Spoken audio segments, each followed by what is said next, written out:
What's up, guys? Today we're talking about the hip flexor stretch and a couple key points of performance just to make sure that we're getting the most out of it.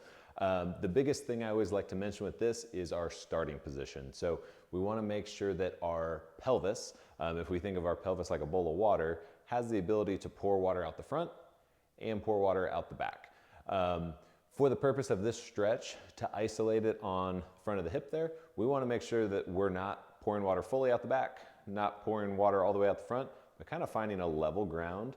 And what that's going to do is keep our low back in a nice neutral position along with our pelvis, so that then when we tilt the pelvis to that neutral spot and push the body forward, we're going to feel a nice little stretch on the hip flexor upper quad, but not be aggravating the back by hyperextending it. So one cue I like to give with this too is that if you feel like your shoulders are going behind your hips, we know that we're still getting a stretch here on the hip flexor, but you're probably also aggravating that low back a little bit by hyperextending it.